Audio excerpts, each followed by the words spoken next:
महाभारत का युद्ध समाप्त होने के बाद भगवान श्री कृष्ण और अर्जुन द्वारका लौट रहे थे, परंतु इस बार रथ भगवान श्री कृष्ण नहीं बल्कि स्वयं अर्जुन चला रहे थे। अर्जुन बहुत थके हुए थे।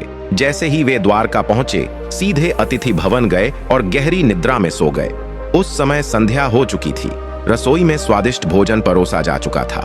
रुक्मिणी जी प्रेम पूर्वक भोजन परोसते हुए बोली, प्रभु भोजन आरंभ कीजिए।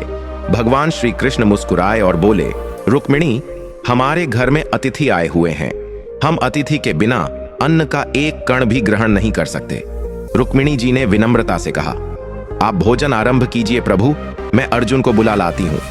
रुक्मिणी जी अतिथि भवन पहुंची और देखा कि अर्जुन गहरी निद्रा में है, परंतु यह साधारण निद्रा नहीं थी। उनके रोम रोम से कृष्ण कृष्ण की ध्वनि प्रस्फुटित हो रही थी।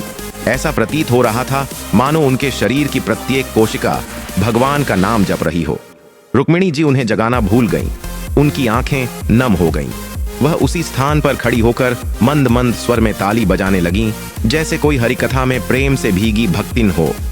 उधर भगवान श्री कृष्ण ने नारद जी से कहा, नारद, देखो तो सही, भोजन ठंडा हो रहा है, कोई अर्जुन को बुलाने भी नहीं जा रहा।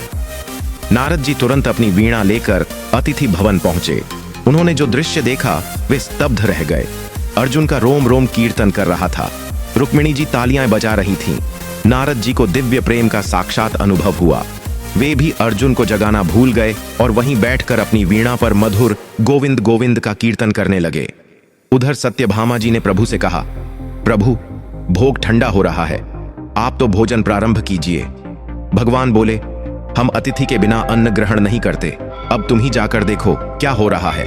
सत्यभामा जी वहां पहुंची और दृश्य देखकर मोहित हो गईं। एक ओर अर्जुन का निश्चल भक्ति रस, दूसरी ओर रुक्मिणी जी की तालियां और तीसरी ओर नारद जी की वीणा। वह उस भाव में डूब गईं और भक्ति में नृत्य करने लगीं। वह भी अर्जुन को जगाना भूल गईं। भगवान श्री कृष्ण बोले, सब कहते हैं भोग ठंडा हो रहा है, पर कोई हमें बुलाने भी नहीं आया। लगता है मुझे स्वयं चलकर देखना पड़ेगा कि ऐसा क्या हो रहा है जिसमें सब हमें ही भूल गए हैं। भगवान श्री कृष्ण वहां पहुंचे। जो दृश्य उन्होंने देखा वह अद्भुत था। भगवान के नेत्र सजल हो गए। प्रेम के अश्रु उनके नेत्रों से बहने लगे। भगवान श्री कृष्ण ने स्वयं अर्जुन को उठाया। उनकी आंखों से अश्रु झड़ते जा रहे थे। मंद मुस्कान के साथ बोले, पार्थ, आज मैंने प्रत्यक्ष देखा है कि जब भक्त का रोम रोम मेरे नाम में डूब जाता है तो स्वयं भगवान भी उसके प्रेम में बह जाते हैं। ऐसी ही कहानियों के लिए चैनल को सब्सक्राइब करें। राधे राधे, जय श्री कृष्ण।